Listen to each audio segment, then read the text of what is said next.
G'day guys, welcome to Rumble's Fish Room. So I got home, my wife made me some pikelets. Good little snack. So I got a problem. So you guys know I don't like canister filters. I try really hard to be an ambassador for the Nautilus 2700 because I used to run 3 back in the day and I never had one issue with all 3, and people tell me they have issues with them, and I don't really believe it. Now this is funny. So the dog is having a drink. Can you see what he's drinking out of? It's a red tub, which is just a safety overflow for the canister filters. That's not meant to have water in it, it's meant to be dry. So, as I was saying, I had a leaky Nautilus 2700 and then I got another housing. I got another complete filter missing a few parts. I switched all the parts from the broken one over to this one, and now this one I'm guessing is leaking. There is a chance it is the eBay special, but the eBay special's never leaked, but I have had trouble with the Nautilus 2700. Now I don't know whether I can blame the filter or whether the fact that the filter is hard plumbed, so it's always putting pressure on one side of the filter. So we're gonna have to take a look at that now. First of all, I've got to figure out how to get some of this water out of the red tub. Lucky I got tiles, eh? As you guys know, I'm thinking about sumping this tank. So this might fast track sumping the tank. And also I'm losing a goldfish. Murphy's Law, I told you guys last week how good the tank's doing. Then a few days later, one of my goldfish kicks the bucket and the filter starts leaking.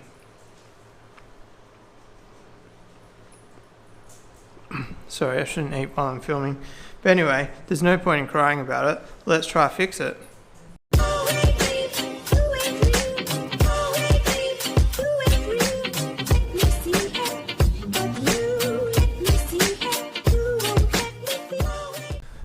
Alright, so step 1, I got to siphon this bucket out as best I can in this situation.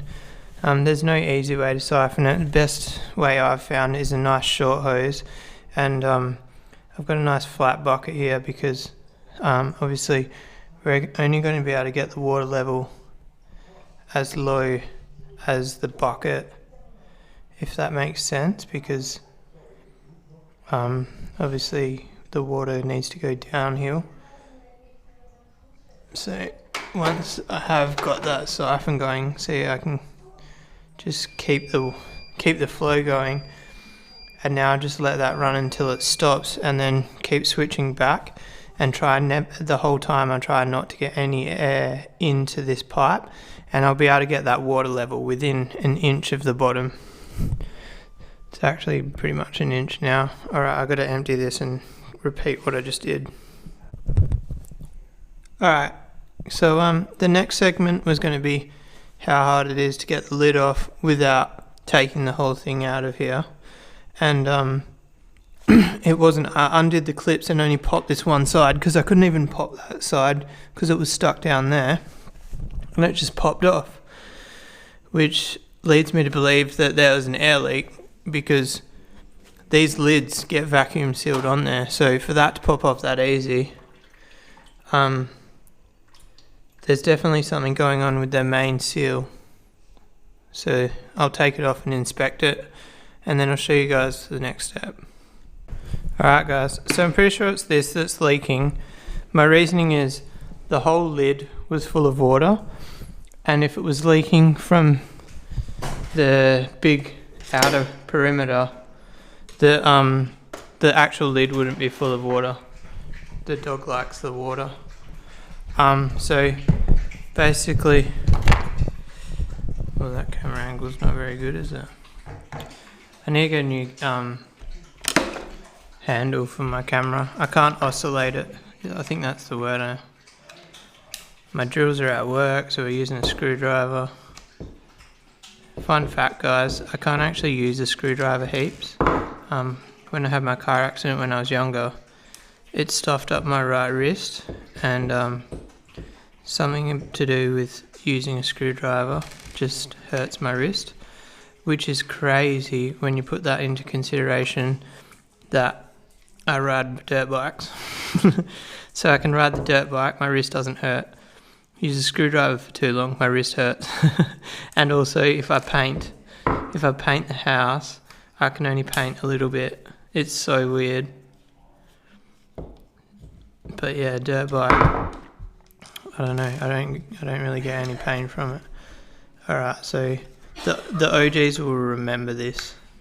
It would make sense that this is what's leaking too, because the canister used to leak, and now I've got a brand new housing and it still leaks. Now, I don't remember how to get this out. I remember I broke my... Oh no, I don't think I broke one of these. I broke something. There we go, that wasn't too bad.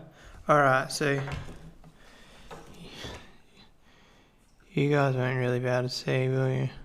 There's basically an O-ring in here.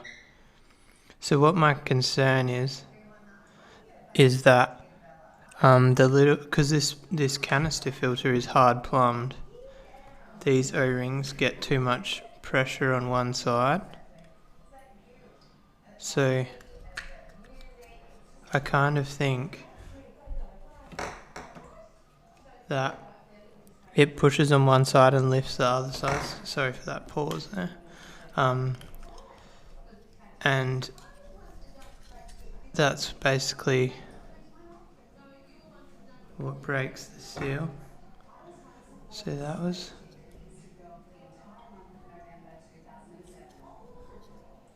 I know which side it is too. It's out. It's this side. So there's no O-ring there. It looks pretty lubed up still. Honestly, I'm not finding anything out of the ordinary. I should have, just then when I pulled it apart, I should have had a better inspection on if there was a line, like a watermark on one of the O-rings. These don't look deformed or out of shape. So the OGs will know this. If you look, can you see inside there, just there, below the silver, there's actually a white and blue piece. That's actually PVC. I cut these little 1mm, maybe even 2mm. You can see it better there, kinda. These little shims, and put them in there to stop it from leaking. And it didn't leak for a while. Obviously, it didn't leak until now. Be cool if I could just delete this tab and like figure out how to wedge something in there.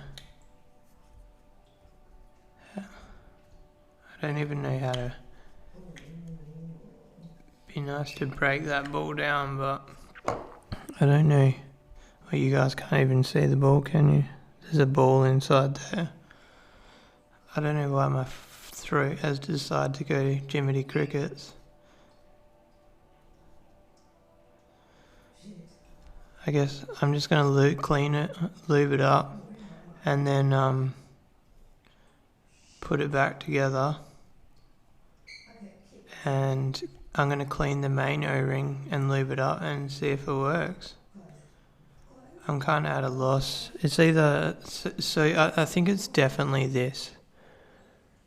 If it was the main O-ring, it wouldn't be dripping out of the top. Not the top of the head, but the black casing at the top was full of water. So it's got to be this.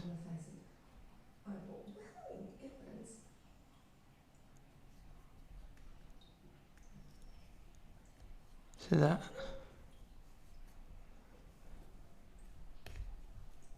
Let's check this for cracks. No cracks. I don't know, guys. I'm gonna leave it up and clean it, and we'll try it. Kind of just want to say, like, if you do have a leak, don't get grumpy, or they don't look in great condition either. They look like crap. Imagine if it's just leaking from there. That one, can you see that on camera? It's all split.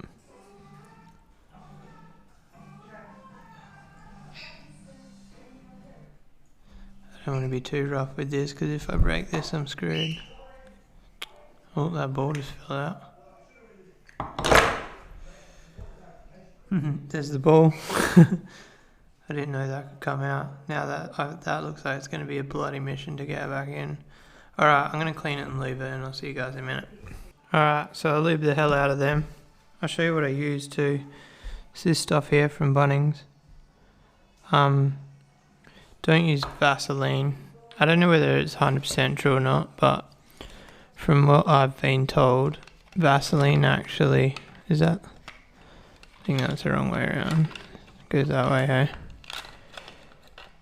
I think. Vaseline actually breaks down the O-rings.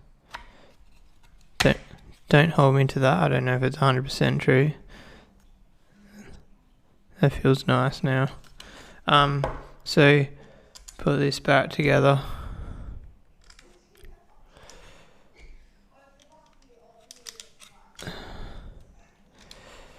I might see if I can order an O-ring kit for it online. Obviously I plan on changing this tank to a sump. There is one big reason that I haven't done it yet. And I'll tell you now, it's because in the laundry, I have to replumb the laundry to lower the drain pipe height. You know, like the, I don't know what it's called, like your elbow in your sinks that stays full of water to stop the smell coming up. I can't remember what it's called, but you guys know what I'm talking about. I need to lower that, so I basically need to cut the plumbing out and drop it down and then refit it. Well, not me, a registered plumber, should I say. Wink, wink. So basically, I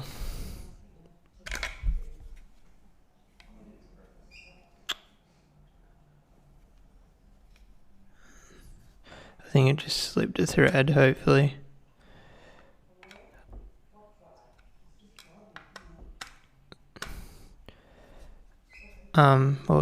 So basically, I need the point of the drain pipe to be lower, because if I put a sump on this tank, the automatic water change system, which works on gravity feed, the gravity needs to push the wastewater out, and it can't push the wastewater out if the waste pipe is higher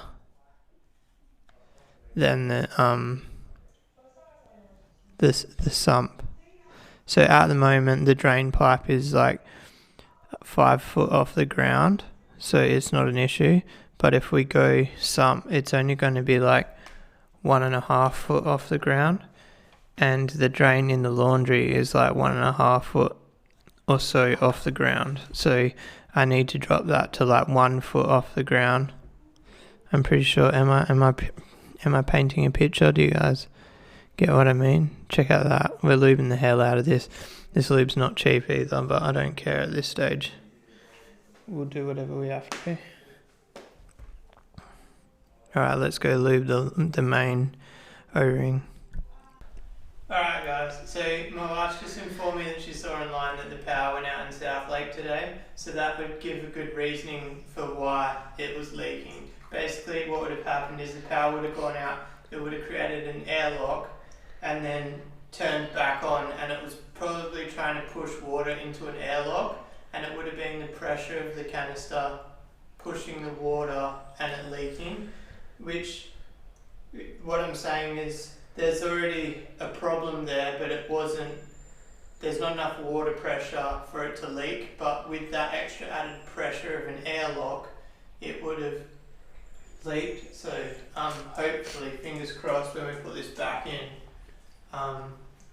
it won't leak. Anyway, we'll see. But so I've lubed this O-ring right up, take it out with a butter knife very gently, and basically I've inspected the whole way around with my fingers to make sure there's no breaks in it. And then one main thing with the Nautilus is you've got to check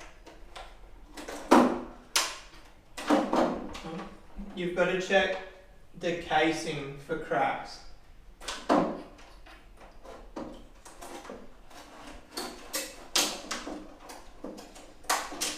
Turns out the O-ring's tighter than I remember. I've got a nice mop here, breeding mop to clean my hands. So the actual casings do crack. When you're opening them, if you're not very gentle, they do crack. So 9 times out of 10 when a Nautilus canister filter leaks, it is a crack. So keep an eye out for that. And when you're opening them, don't say I didn't warn you about being very gentle with them.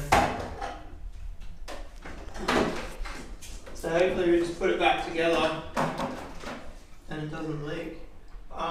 So you guys know I've got the mobile phone with the power alarm. I need to set that back up. I've got a new SIM card and everything. I think it's in the phone. I don't know where I put it. So that might be my goal for tomorrow. So maybe we'll do that. If you haven't seen my power alarm, I'll show you it tomorrow. Alright, so I've turned it back on. I'll just leave it running for an hour or two and come back and inspect for drips. When I opened the taps and it was leaking, and once I turned it on, it stopped. So I don't know whether I'll show you. I'll turn it off and show you what happened. See if it does it again. Yeah, see, as soon as it turns off, it leaks. It's not even leaking like a little bit, look at that. I don't even understand where that much water could come from. Am I the only one that thinks that? Like, that's not a drip, that's so much water.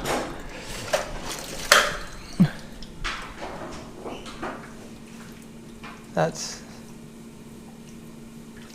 just out of control.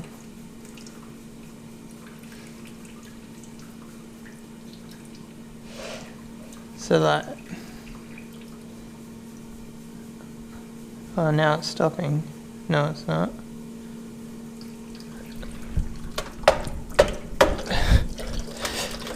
It's not even,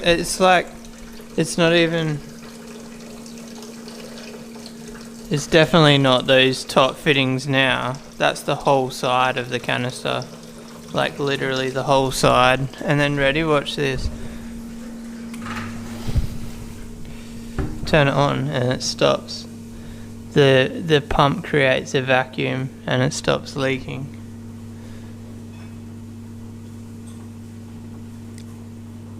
That's out of control.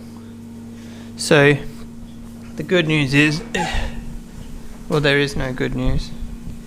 The bad news is the canister's got to go. And the other problem with this is I can't sell it. Like, who do I sell a canister that leaks when the power goes out? So that means that we've got 2 canisters now that are unsellable. Don't forget, guys, I've got the HW 5000 Sun sitting in my back shed that only got used for like 3 weeks because it had a fault, and it works now, but it doesn't work well enough that I'm willing to sell it. But anyway, I guess it's not leaking while it's on, so it'll get me by for now. But expect to see a sump build on this tank ASAP. Basically, the only thing that will stop me at this stage is I need to find a pump. I need to get a pump, and then once I've got a pump, I can go to Bunnings and get my sump. Yes, that's right, the sump is coming from Bunnings. I really want to be an ambassador for these canister filters, but you guys know I won't back a product that isn't working for me, so I don't think you'll see me ever recommending a 2700 again, unfortunately. I would recommend them again if it was that top bit leaking, because that top bit came off basically an old canister filter that had been sitting in someone's backyard for God knows how long in the sun. But the fact that the whole side of that canister filter is leaking, I can't recommend that to anyone. I'm not going to go around talking shit about them, but I think I'm just going to have to keep my mouth closed about the 2700 from now on. I've always hated canister filters, full stop, actually. The only one that, well, actually, and I know a lot of people are going to comment below saying get an FX6. I had an FX6 and my FX6 broke. So, I don't know, I must just be the cursed canister filter person. So my FX6, when I used to, every 24 hours the impeller stops to purge the pump, to purge the canister filter. So mine used to stop after 24 hours and then wouldn't start back up. So I've seen a couple of people have had that fault, but it's quite rare. So I had that break, and then the WH5000 lasted 3 weeks. I used to run 3 2700s and all 3 were good. Never had any dramas with them. And then the eBay specials, the little white ones, I've never had one of them break. I've run like 5 of them. So that's kind of ironic because they're the cheapest canister filters I've ever run. And I've run 2 Eheim 1800s which didn't break. But I can't justify the price of the Eheims, they're insane. So at this stage what's left is sump. So we're going to sump this tank. It's going to take a little bit of science because of that water level thing that I talked about, but I think what I'll just do, I'll measure off the slab floor of my house and give it like a 20mm tolerance, maybe more. And I can do like a clear hose through there and do like the old school level way, but yeah, I've got to figure that out. I think I don't want to deal with canister filters, at least if a sump overflows and wets the floor, which I know it happens. At least that'll be my fault. Some people are scared of sumps because of wet floors, but at least if you get a wet floor when you have a sump, there's a solution and it's right in front of you. When you've got a canister filter and it's leaking, you're just chasing your tail. So I'm an ambassador for the good old sump, and like you can put your heaters in it. You can add any chemicals you want to add to it. You can even grow out fish in the sump, which might be handy here because I could put goldfish in the sump. I'll be able to increase my water volume by 100 odd litres. There's just so many advantages. I don't know, there's just no reason to run canister filters in my mind. Drop your experiences below. Let me know if you like canister filters or sumps better. I want to hear your opinion because I don't know if I'm being biased for the wrong reasons, or whether it's just that I'm having a bad experience. But yeah, at least it's not leaking now. That's the main thing. I'll get the tape measure out and work out exactly what size sump I can fit in here. I'm going as big as possible. So basically I'm going to measure it, and then we're going to go to Bunnings and we're going to hunt for a tub. And I don't care how big it is, even if I have to pull the cabinet apart to get it in. The more litres the better, because I want a little grow out section for some goldfish. But anyway guys, if you like this video, give it a thumbs up. If you want to see the sump build, give it a thumbs up. Let's try to get the thumbs ups. And if you're not subscribed, hit that little red button, because at 2,000 members, which is approaching, one individual member will be winning a $200 Amazon gift card. And I'll see you guys tomorrow. Peace out.